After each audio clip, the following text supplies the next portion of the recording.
Good evening, everybody. Welcome to another edition of Reasonable Doubt. I'm your host, Jimmy Ardwan, along with my good friend and co-host, Julio Vela. Julio, what's going on? Go Texans. Hey, go Texans. You think they can cover this spread? I heard the Patriots were not even going to cheat this weekend. That's what I heard.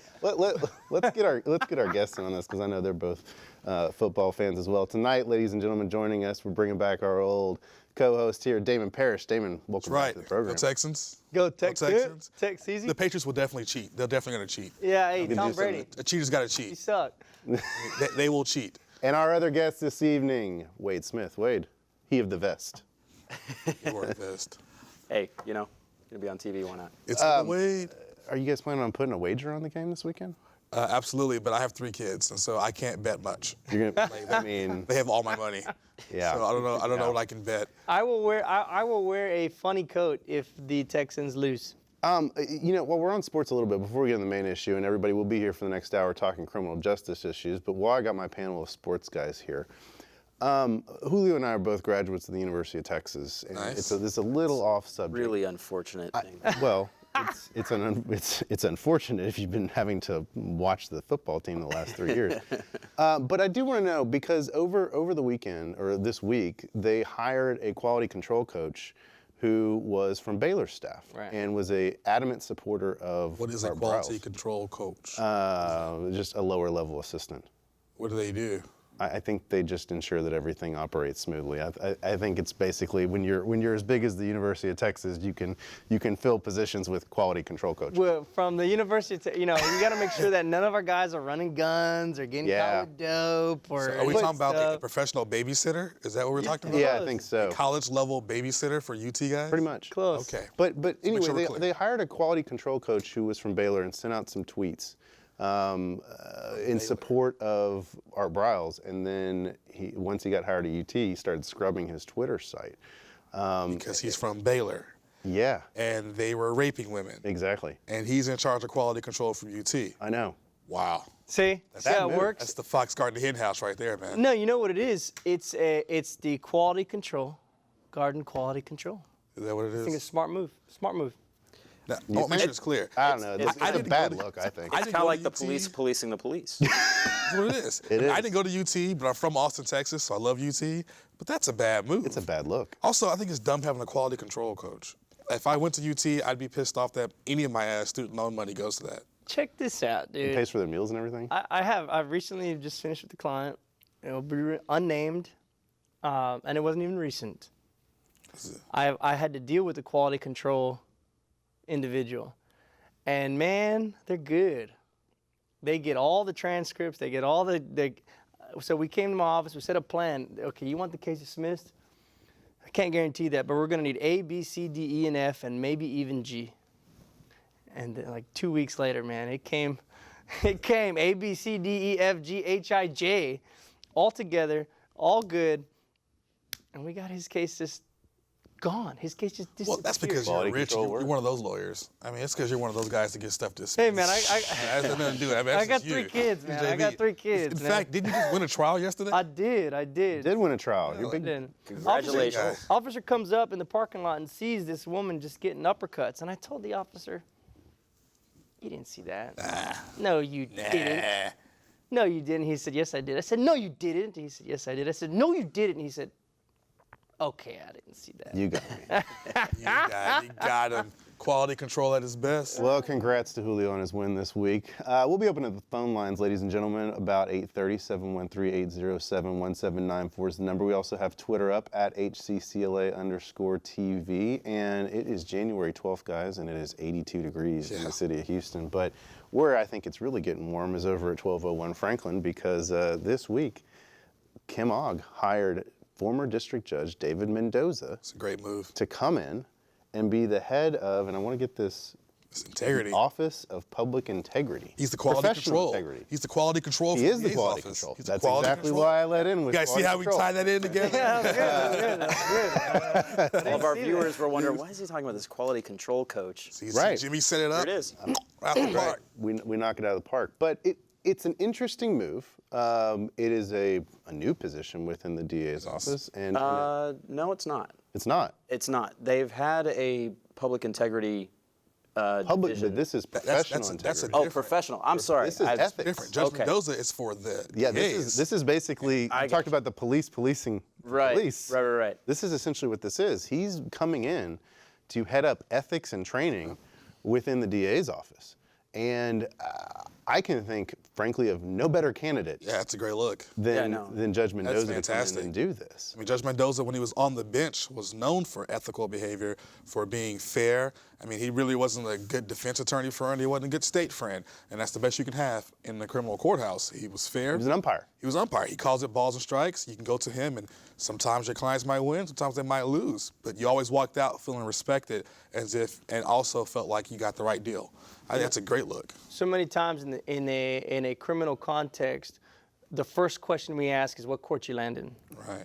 And if I saw Judge Mendoza in the court, at that court number, I said, we got a shot. Did you actually call him that to his face? Never to his face. Never. Now he's going to know. Every time the man has just been completely above bar. And, Yes. you know, the idea that Kim Og, you know, was it lip service, was it not? She's adding a lot of cred with Judge Mendoza. Well, here's what I like about it. What I like about it is that she is pulling in somebody from the outside. She's not promoting somebody from within the office. It's not. He was at the office years ago, but he's been on the bench for 8 years as a county court judge and 8 years as a district court judge. So he's going to be coming at this position from more of a judge's perspective than a prosecutor's perspective.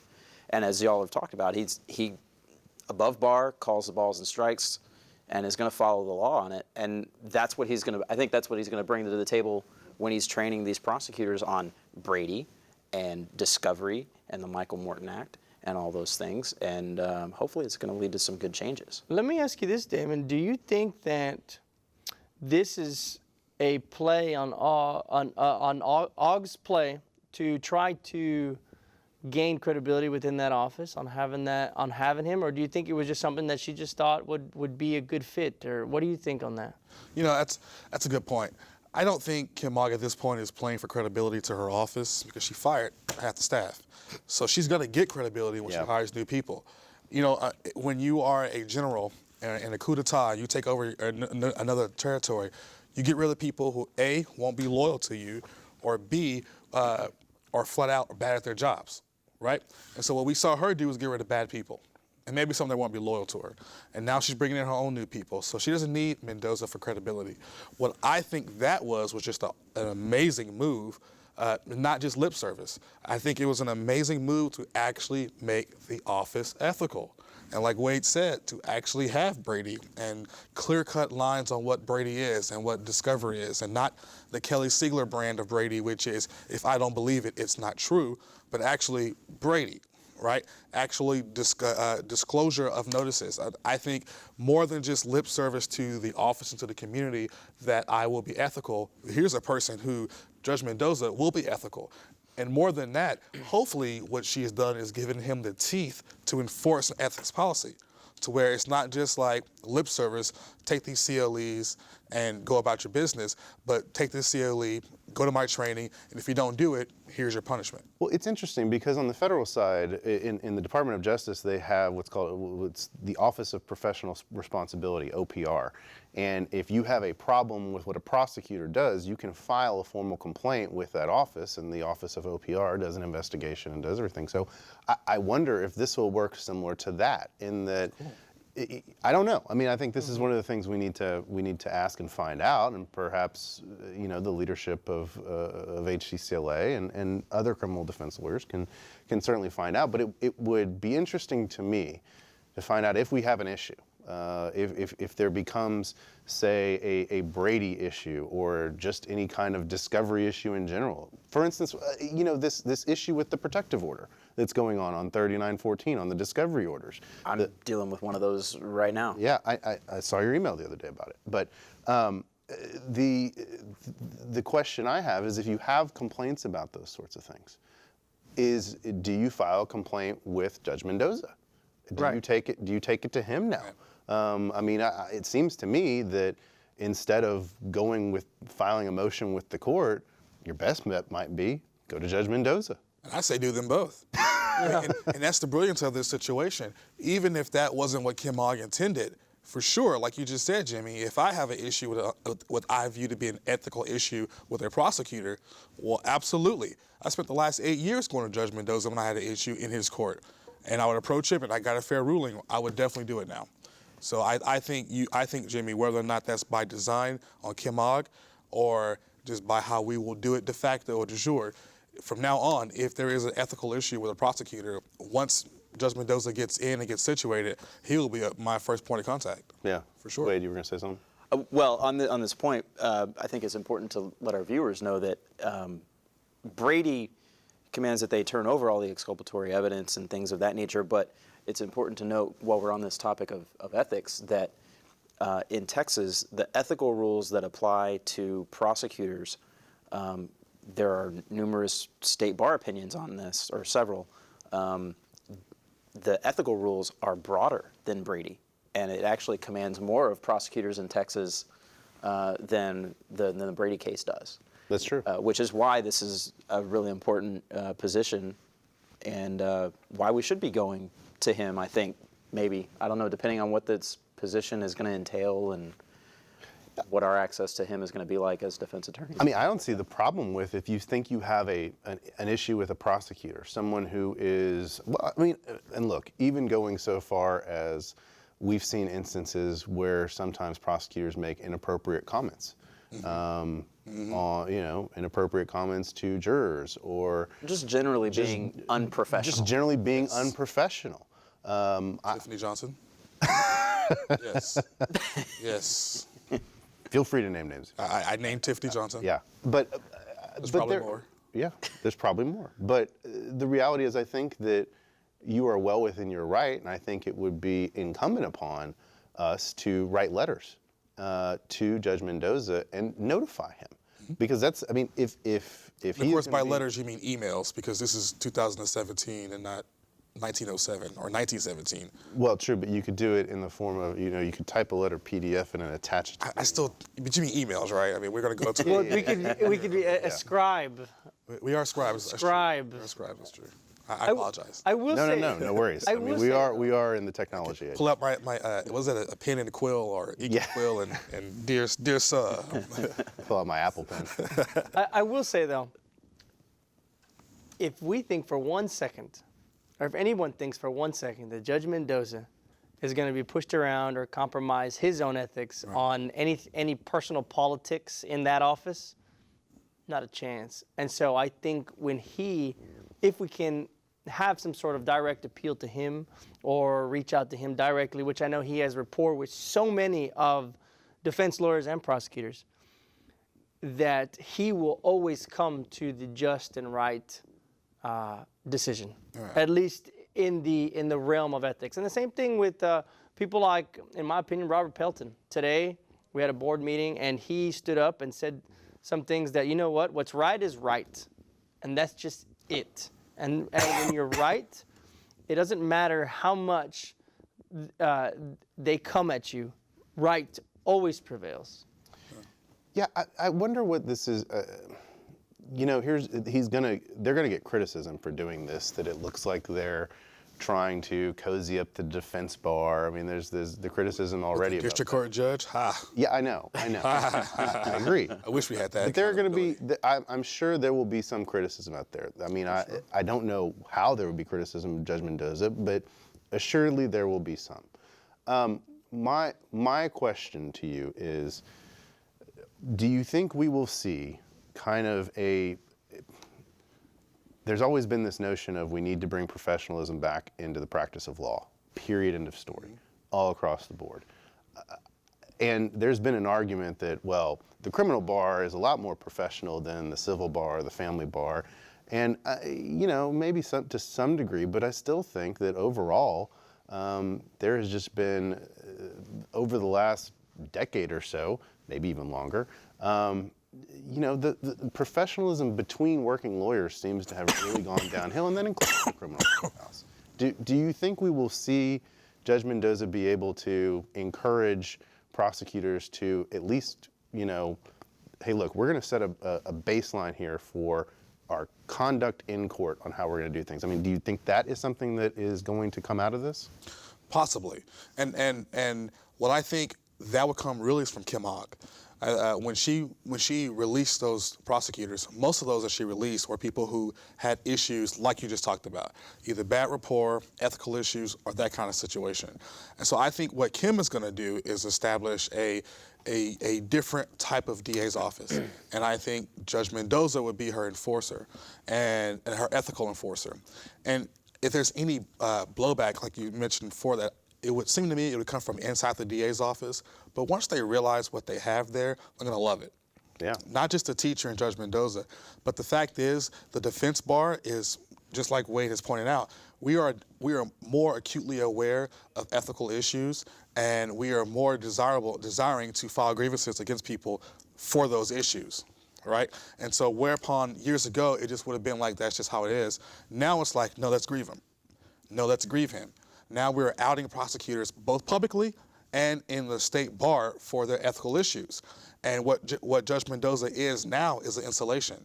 So now beforehand, where I thought my only chance to write a grievance is to actually file a grievance, now I feel like I can go to Judge Mendoza and maybe correct it. And I think if you look at it from that point of view and you realize, yeah, he might be enforcing ethical behavior upon you, but he also stands as a buffer between you and actually losing your license, I think everybody would embrace that. Well, and I think we can all agree that when you're a young lawyer and you're learning, you make mistakes. Mm-hmm. And you certainly don't want to be held accountable the rest of your life for a mistake you make when you were a first year, second year, or even a third year lawyer. Because I mean, it takes a while. As a sage older lawyer told me one time, it's called practice of law for a reason. Right. You got to keep working at it. Right.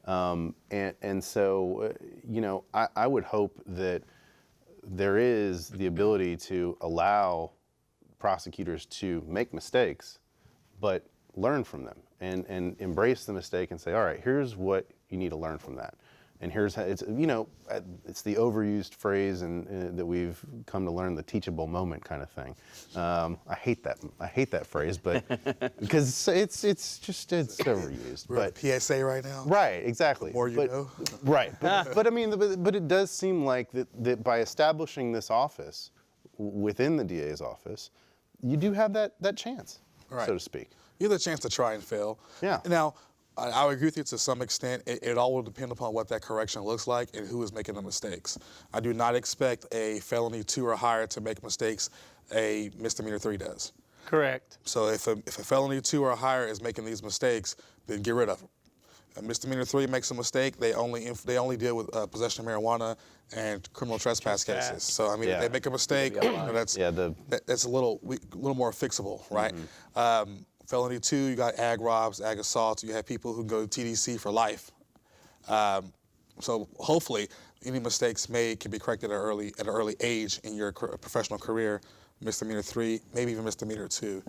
But I do think, though, that any change in ethical policy will not come from Judge Mendoza. I think that'll come from Kim Ogg. I just think Judge Mendoza will help set an additional tone and enforcer of that ethical policy. And I think it's great if you're going to say you're going to be ethical and you're going to do the right thing, to have somebody to enforce that who is across the board respected as being ethical and the kind of person who would do the right thing. And I think that's great. I wonder if you'll have any impact on those cases where, and we've all had them, where we hear the prosecutor say, well, you know what? It's good to try one of these cases. You know, in other words, everything is horrible. Their complaining witness isn't cooperating, and the witness is recanting, or the evidence is faulty. And then they say, you know what? Just go ahead and just try this case, because it's good to try a case like that to get experience. To get to experience and get your trial. Right. You know, I hope that.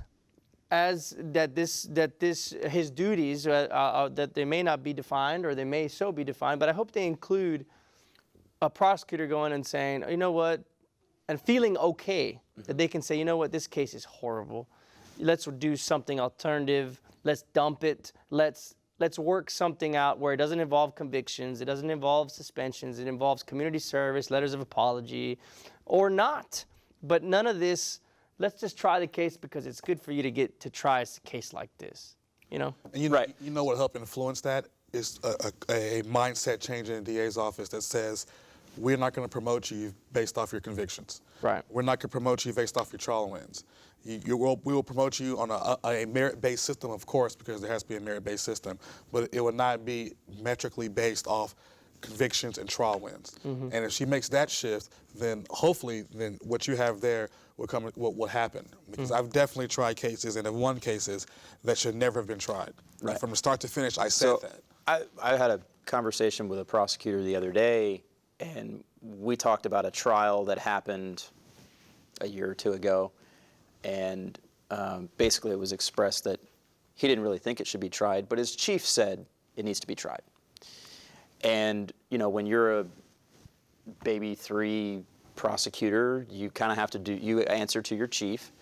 And so sometimes along the same lines of what you're talking about, where they say, but we're going to try it anyway just for the experience, sometimes you have the 3 or the 2 saying, I don't like this case, I want to dump it. Right. I don't think I can make it, and their chief tells them, no, you need to try it. And that puts the 2 or the 3 in an ethical tight spot, because the ethical rules say that you shouldn't, regardless of what another attorney says, if you don't think a case has its merits, you need to move on, you need to let it go.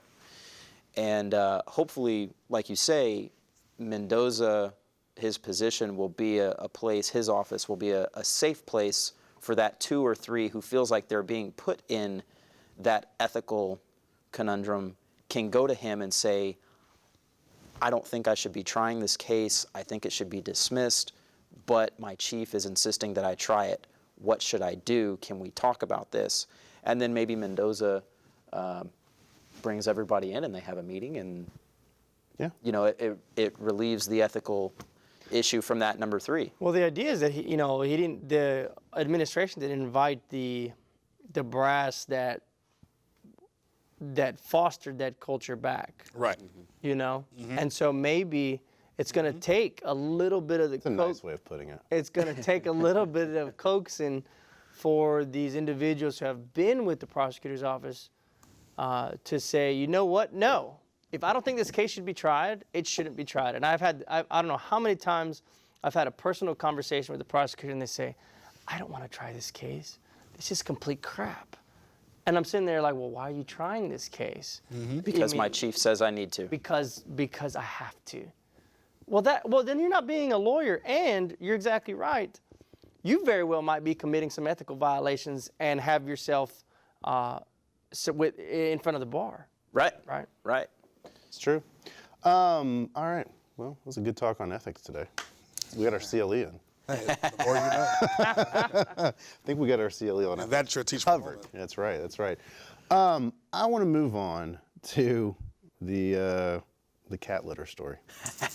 Somebody bring us up to speed. Well, so what's the deal? So for those of you who haven't read the news, and I want to say, I followed this in the Houston Press, and I want to give props to Megan Flynn, the journalist over at the Houston Press, because she does a great job covering the courthouse. And for those of you who don't read her articles, you need to go read her articles. She does a great job covering the courthouse. And she doesn't get as much attention, I don't think, as Brian Rogers does over at the Chronicle, but Megan does a very good job and does some pretty good research on stuff too. But this case, so I'm still just in shock about this. This guy, Ross LeBeau, gets pulled over for failing to signal, and they come out and they smell marijuana in his car. Then all of a sudden, they find a sock full of what they believe and what field tested positive for meth. And it was 200 to 400 grams. Yeah, it was, You that know, was a like big buzz. 15. That's a lot. 15 to life So- kind of that is- scenario. Right, so That's a the big Harris deal. County Sheriff's deputies, they get the hit on this positive field test thinking this is meth, and he's like, it's cat litter.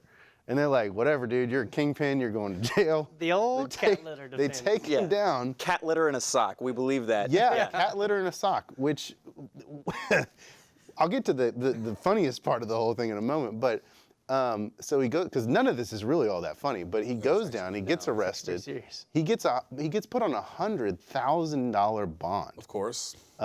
He doesn't have commissary, so he is literally hoarding peanut butter and jelly packets to trade with people who have commissary, because he tells his dad, look, it's the cat litter in the sock that you put in my car. And he says, you know, to pay $10,000, that's some expensive cat litter. I don't want you to do that. Let's just wait. And so they get a lawyer involved, George Rule, who goes down and gets the bond reduced to $50,000. He makes that bond. Sure enough, the lab results come back, and it's cat litter. Right. You know. I would love to see the bond argument. Judge, it's cat litter, I swear. It's cat litter. Do we know what judge it was in front of? I should have researched that. It was in front of Judge Maria Jackson, 339th. Oh, wow. Judge Jackson comes back on the bench, does the right thing. That's awesome. Well, I mean, look, the lab came back negative. Right. But so the funny part of this horrible story is that the cat litter in there was actually a trick to reduce fogging of your windows that the dad had done. And this is why Megan Flynn is such a good journalist, because she actually researched the validity of this and found that on Lifehacker, which I don't know if any of y'all have read Lifehacker, but it was part of the old Gawker media sphere. And what they do is they give you life hacks, things that you can do. And sure enough, there is an article back in 2014 about how putting cat litter in a sock in your car will reduce fogging of your windows. But actually, so it makes sense because it's going to absorb moisture. Right, And exactly. There you go. Unlike meth. And what's not funny about this case, and I've often wondered how true this is those field test kits. Exactly. Right. I've often wondered how true they are. Well, so, you know, we had Nick Hughes on this show not too long ago, and he helped get a bunch of these bogus field test cases that people pled guilty to. And of course, Nick works at the PD's office with you, Damon. He went out of his way to really help people get these cases reversed on writs. And, you know, it is a continuing problem, these field tests. They go up there. I mean, look at this guy. He's got cat litter. They field tested. It comes up positive for meth. Exactly. And it's hard to believe that the chemical properties of cat litter are identical enough to meth to produce a positive result. Right. Well, so one of the things that they had said was that in these, and I think it might have been in Megan's article, so she actually did a lot of research, but one of the things with those tests is sometimes it's not just the color that it turns, but the order of the different colors that it turns in getting to the final color. So with meth, it's supposed to turn orange and then brown. And the cop said, well, it turned brown. And that's very easy for a police officer to misinterpret or miss, because a lot of times they're doing these on the side of the road, on the hood of their car, with a flashlight. 18-wheelers whizzing by. Yeah, I mean, you know, and they've, you know, I watched a body cam video of a cop doing field tests, and he's got Houston Fire Department guys who are just curious, and they're all looking over the car and standing next to the cop, and he's trying to show them what's going on, and so he's not really paying attention, not as close as he should be, you know. No. You know, and I remember the very first time that I got a case that there was a field test on, and so I started Googling the field. It was a Nick field test or something like that, and I started Googling and looking stuff up, and it was so spotty, the stuff that I was finding. You know, the reliability of those, they cost like $2. Yeah. So. Yeah. It's not just that they cost $2. It's made by somebody who probably shouldn't be making these tests. And I think this is, you know, those field test kits, I've always had an issue with them. I've often thought, and I don't blame cops for it. I don't think cops are like falsifying data. I think they legitimately I think that cop really thought, I'm about to get a promotion. Got me a hot one here. I got me a big one. I got one. On the line. On the line. It also makes me wonder also, did they find any marijuana? No. Yeah. Right? He smelled marijuana, did a search and found meth, and he probably thought this was going to be a career builder. And unfortunately for him, it was not. But that field test kit, so many clients we have who test positive, they go to jail and they get time served, they just want to go home. Guys, I'm not even gonna lie to you. I have a case I'm gonna argue tomorrow where my guy is charged with possession of a dangerous drug, Class A misdemeanor. You know what that drug is? It's Claritin. It's Claritin. Hey, someone needs to call Mendoza right now. Claritin. I cannot tell you enough how they are saying he was arrested for Claritin. Well, but is it the kind that you buy over the counter, or is it the kind you have to get the? Claritin's all over the counter. Well, but there's some versions that you actually have to get the card and go to the pharmacy and get it. That's still over the counter though. Well, but no, because they have the they have the precursors in it. Yeah, that they use to make meth. Look, make meth, I want you to But try it's that. Hey, still- Megan Flynn, if you're listening to this, you got to come to work tomorrow. It's still over the counter. No, it It's is. But they've moved the ones that have the precursors To behind- the elements to to behind the counter. Right, but they don't Still require over a the prescription. counter. And so for it to be a dangerous drug, all a dangerous drug is a drug that is a prescription drug that's not a scheduled drug. You're right. Right, and it's not an illegal drug, of course. So as long as it's not a painkiller or whatever, or any kind of addictive drug, and it's just a prescription, like let's say your heart pills, which are like lisinopril. That's a dangerous drug because it's prescription. Over the counter, over the counter, but still behind the pharmacy counter, it's still over the counter because you go, you get it, you go pay for it. Exactly. You cannot. They're going forward on this. I'm trying to fight for dismissal right now. I'm not going to trial tomorrow. I just got the case yet today, and I'm like, come on. And he had 10 pills, and it was a total of 100. It was 10 pills and a total of 100 milligrams of Claritin, which if you multiply 10 milligrams times 10 pills, 10 milligram pills. Yeah. I mean, what do you get? I wonder what the street value is. What do you get? Behind the counter Claritin on the back streets. I bring this up to say, sometimes the ridiculous nature of drugs and how we prosecute them, it's becoming too much. And these field test kits are an example of that. We have these kits that are cheaply made, that are used on the street, that, in my opinion, probably test positive as soon as you activate it. It's probably designed to test positive for something, I think. And you have this poor guy who spent who knows how long in jail. And I'm sorry, I've been to jail. I've not been in jail, I've been to jail to visit people. And in some counties, you actually visit clients, actually in the jail. Like in Brazos County, you walk through the jail, and you sit in a room, and you look out and you see people, and it's like, what the crap? That's kind of freaky. And in Harris County, you go down there, and this jail smells like absolute crap. It looks like he was in jail for about 48 to 72 hours. After they have to post a bond. I'm sorry. I think jail for more than 5 minutes is too Pay a much. bondsman, you don't get that money back. You don't. So, Two things. And before we move on, I just want to remind everybody, it is 8:30. Call in with your questions. 713-807-1794 is the number. Also hit us up on Twitter at HCCLA_TV. Go Julio. Two things. Number one, I'd like to address why the bond was set so high. And so for the viewers that are watching, yes, kitty litter at 100,000, that'd be something close to about 25 to 25,000 per kilo. So that's how you're going to get to 100,000 bond on that kind of thing. We'll address and talk a little bit more. But the other thing, number two, is I still have 0.005, 0.0002 trace cases that are still in the docket. Today, I got an offer on a trace case of a 1244A time served. yeah.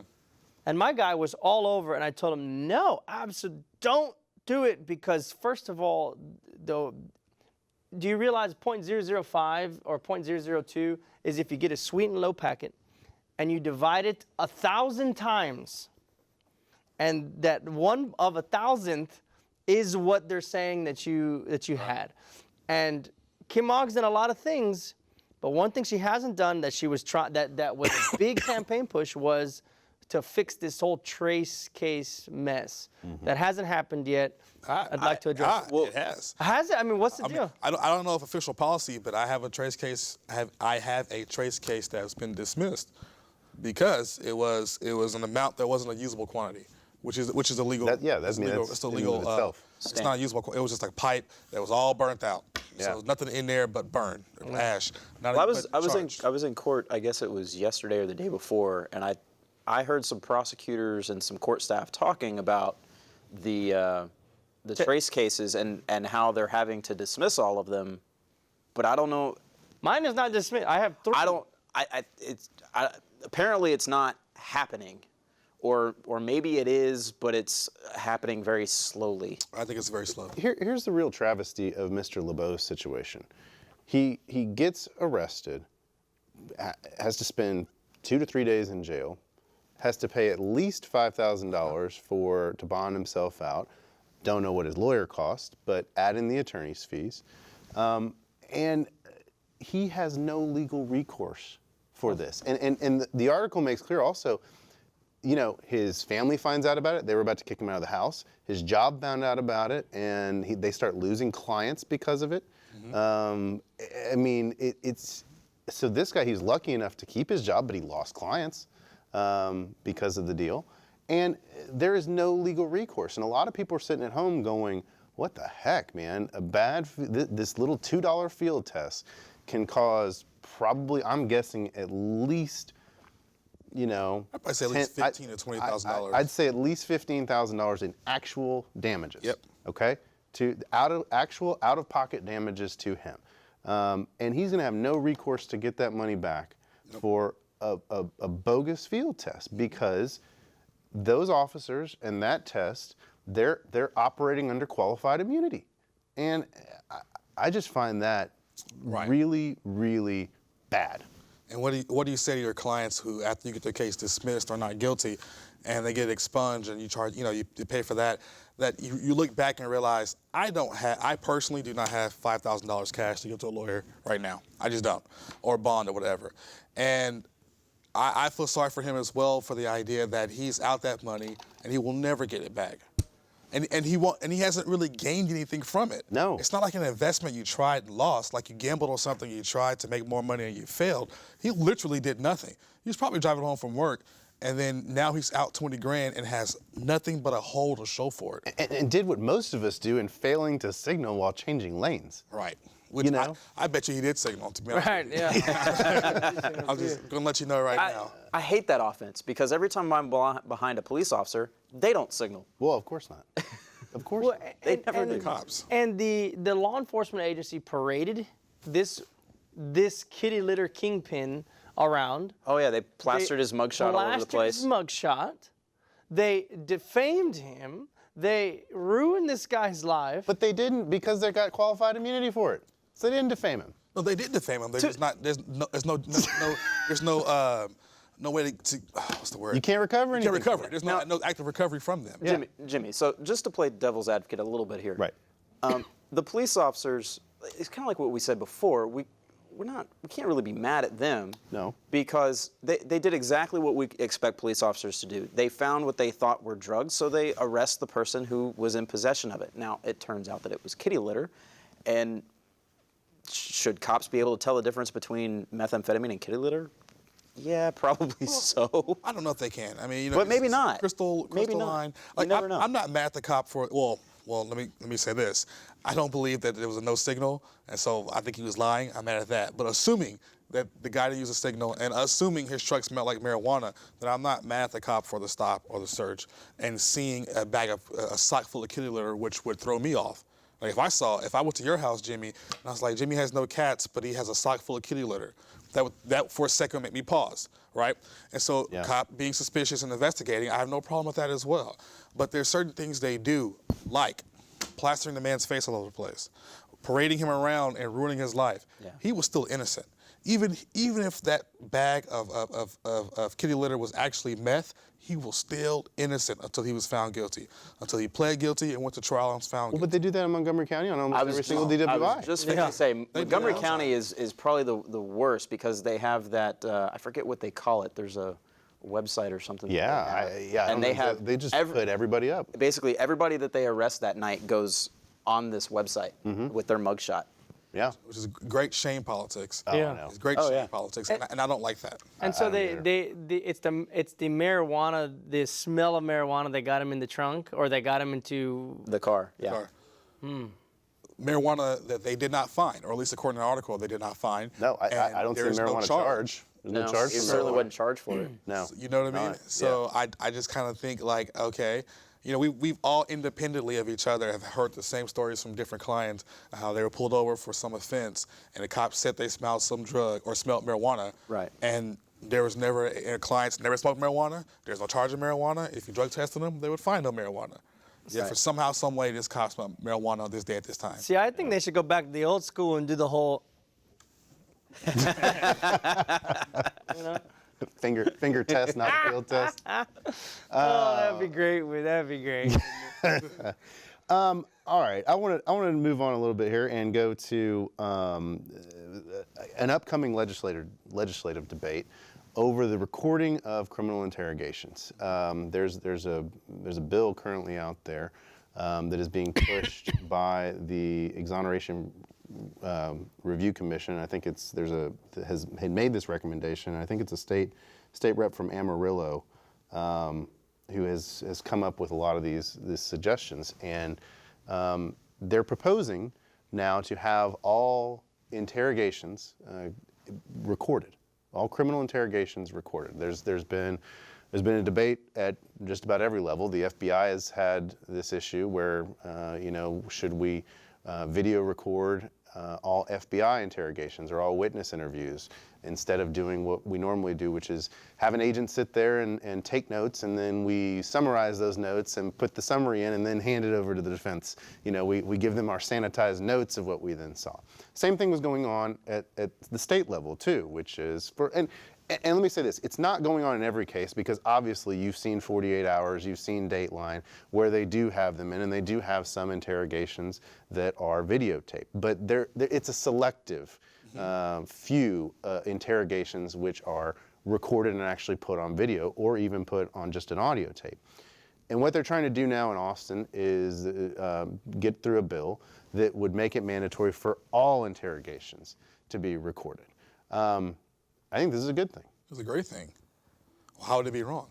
And what's even worse, and that's one of those things I think is good for both sides of the coin there, a properly done interrogation. I mean, once again, we're all defense attorneys. We've all looked at our clients and said, man, why did you say that?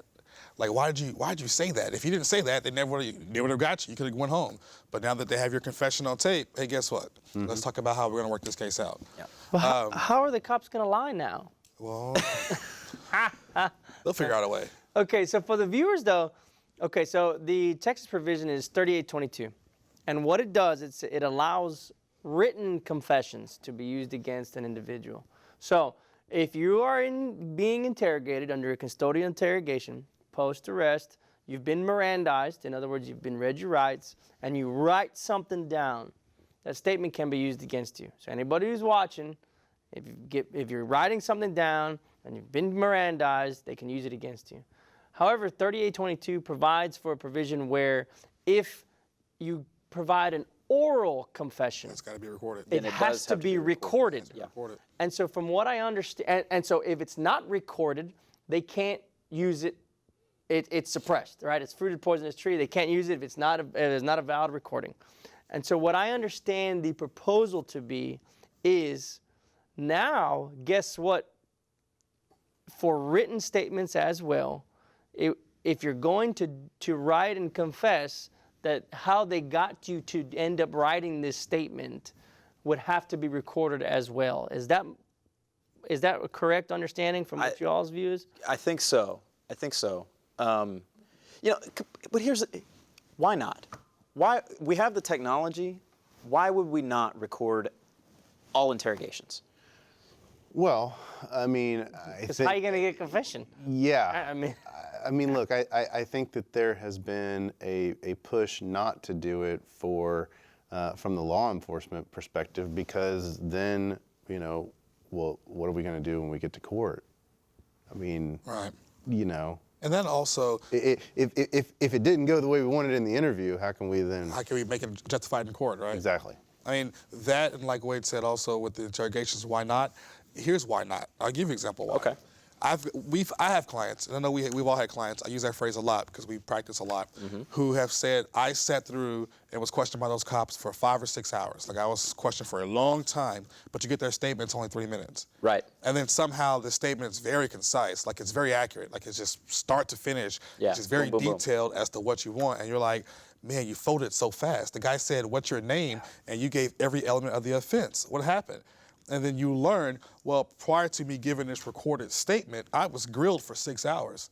Right. And now, once I was ready to give my statement, they turned the recorder on, and here we go. I don't understand why if law enforcement, if you're law enforcement or the prosecutors, you wouldn't want them all recorded, because quite frankly, I've never had a recorded statement that was good. In some way, shape, or form, because here's the thing. Here's the issue that I see, is that for the most part, it's either it's really bad, okay, like just horrible. There's nothing. Nothing good came of it, because what happens is inevitably your client thinks, as most people do, that they're going to be able to outsmart the police officer that's interrogating them. Right. And it just every time it fails. Every time. Okay. But even if your client does well, let's say they do well, and I put the air quotes around well because there are always little things. There are always little inconsistencies. Mm-hmm. And the problem then you've got is now your client is locked into a statement, which is going to be admitted, regardless of whether they take the stand or not. And then you have to make the ultimate decision of, do I put them on the stand to help clear up those inconsistencies, or do I let it be and risk it? Because exposing them to try and clear up those inconsistencies can expose them to a wealth of further cross-examination. All kinds of good stuff. Right. All kinds. And you know, so if I'm law enforcement or the prosecutor, hell, record it all day long. And you're right, Jimmy. And that's one of the things, like Wade, like you said, I've never understood why not just record it. It really only helps the state. Yeah. It really only helps them, right? Because if it's not recorded, at least your guy can go on the stand and say, I didn't say that, or he misinterpreted what I was saying. And there's nothing worse than seeing or hearing your client confess to something, and it just looks like, wow, dude, that you looks very genuine. You know, like that's very believable. One of the things we see, at least I see it a lot, is on misdemeanors where, for example, misdemeanor theft. They usually will, the shopkeeper will keep them, officer will come in, and then they'll write a statement at Macy's or Target or Walmart. Mm-hmm. The statement's always, I did it, I stole all the items, and I'm sorry. Employee thefts are that way too. A lot of times. Employee thefts, right. And those really suck because it's not law enforcement that's doing it. No. Right. So there's no requirement to follow any of the rules of the Constitution. The Walmart LPO. And so it's the employer, the manager, and they sit you down in a room and they say, here, write this out, and they make it seem like, you know, if you just write this out, I'll let you go. We'll let you go. Everything will be okay, and then you write that out, and the next thing you know, here comes a police officer. Well, a lot of times, often the police officers are standing right there. Sometimes they are. Well, Sometimes they are. Sometimes all these loss prevention officers at these stores, they're former cops. Or they're trying to become one. Or they are taking on an extra duty, on an extra. I've had that happen many times, and so they're kind of have this dual capacity, dual role, and a lot of times in the employee thefts or just normal thefts, a lot of times the guy's like, look, it wasn't me, it was him. I was with him, and he was putting stuff in his pocket or running the basket through or putting, skimming stuff off the top of the register, and they got us, and I just signed it, and I don't know what, I just signed it. But when you're confronted at a jury trial, you have a written statement, a complete confession, and you have no way to corroborate what your client's telling you other than putting them on the stand, and you put them on the stand, and if they've already copped to some sort of cheap confession as it is in some back Walmart room or Macy's or Nordstrom's or wherever, they're going to get torn to shreds on the stand. Yeah, the prosecutors are just drooling at the mouth. They're ready for that one. Absolutely. Which is why it's always just the best bet. Hey, man, keep your mouth shut. We've Silence is golden. I mean, what they can't use your words against you if you don't use the words in the first place. Right. It's like Neo from The Matrix when it's like, what do you say to him? When he first meets Agent Smith and he glues his mouth shut, and it's like, how do you expect to complain when you don't have a mouth? Whatever he says. That's very deep. Yeah, right. No, So, I'm profound that way. Matrix was a deep movie. It was very deep. And surprisingly Christian. I don't know if you guys knew that. Yeah, Trinity, the whole Neo, the one. Nebuchadnezzar. Very good. I mean, come on, man. I can go deep into it. I went to HBU, not UT, so I can get deep into it. Find God everywhere. But you keep your mouth shut. Like in DWI videos, you don't do the field sobriety test. theft videos. When you're at when you're in Walmart and they say just write this out and we'll let you go, that's dumb. If they don't let you go, they will let you go when they took the shit from you. Yeah. And, you know, just keep your mouth shut and you'll be okay. Or you have a better chance. You won't be okay, but you have a better chance. Or when the cops pull you over on the side of the road and they say, you know, hey, check, you know, if you just be honest with me, I can work with you. I love hearing that. I hate hearing that, but you hear it all the time. The cops say that to your clients. Mm-hmm. If you tell me where it is, I can work with you. If it's just a little bit, and you know the person thinks, oh, okay, well it's an half an ounce under the glove, you know, under the passenger seat, and the cop goes there. Sure enough, there it is. And then the next thing you know, the guy's being put in the back of the car, and your client's on video going, well, hey, I thought you said, you know. Yeah, well, it's if you tell me what you got in here, it's going to go a lot easier for you. No, it's not.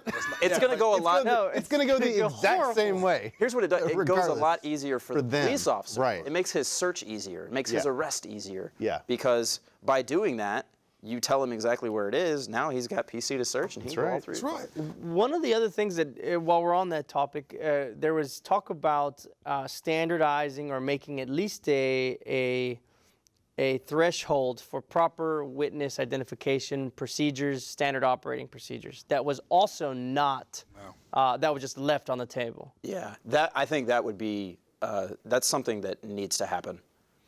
Because as studies have come out over the years, you know, eyewitness identification is not as reliable as everybody thinks it is. There's been numerous studies on that. Yeah. I mean, and you know, and the problem with it is, you know, a lot of the police departments, they have their own standard operating procedures, and the operating procedures are different for every department. And oftentimes they don't even follow their own procedures, much less the ones that have been laid out within the code or within case law.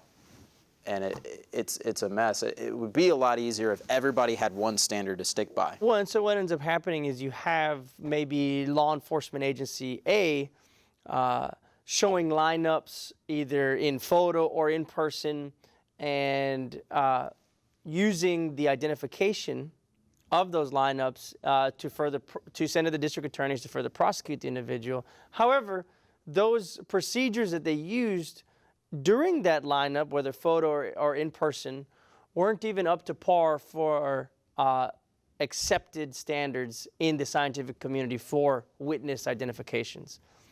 Yeah. I mean, that I thought in the article was also mentioned that they were going to recommend a change on that one. Yeah. I don't think it's going to happen, but I think it should. Wade, I agree with you once again. You know, those photo lineups, like a show-up lineup, you know, when they sometimes bring the witness to back to the scene of the crime. Yeah. There's a poor guy handcuffed standing there next to the police car, and they're like, hey, is that the guy that robbed you? I mean, what the hell do you I've even seen where they don't even take him out of the back of the car. I have a case right now. I haven't seen that one, but I've seen the one where my guy was handcuffed, sitting there, like, just literally handcuffed, sitting with hands behind his back, looking, and the guy's in the squad car, and they're like, is that the guy? Yeah. I was like, yes. Yeah. Yeah. It wasn't the guy. While they're still under the stress of what's going on. Is this the, I have one. Is this the Guatemalan that robbed you? And then my guy's like, huh? Is this, are you sure? Yeah, that's him. That's him, yeah. And I'm like, what? And then they go with the lineup and they say, are you sure it's not this guy? Because it really looks like it, right? Isn't it? Take another look.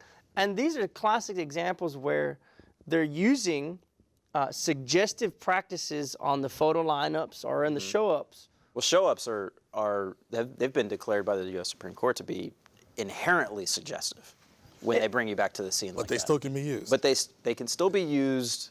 Still can be used. And best practices, I pulled, because I had a case, and it was, I think, one of the constable's offices was the arresting agency. So I got their standard operating procedures, and the first rattle out of the box was try to basically find some other way to do it. Don't do this unless that's the only possible way to do it.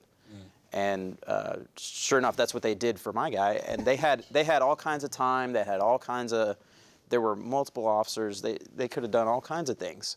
And but they actually took him back to the scene, left him in the back of the car. And there he is. And there he is. You know, Jimmy, I think this idea that they're trying to pass in Austin is a great reform that is needed, and there's more to it. We need more. I mean, I think some of the stuff that's being asked to change, like videotaping interrogations, proper photo ID lineups, it seems like so basic, right? It seems so, why aren't we doing this? Yeah. And I think we all know the reason why. Because it's hard to get these convictions unless when you do it right, sometimes these guys go free. Well, but that's the thing. I mean, I said at the very intro, I think it's a good thing.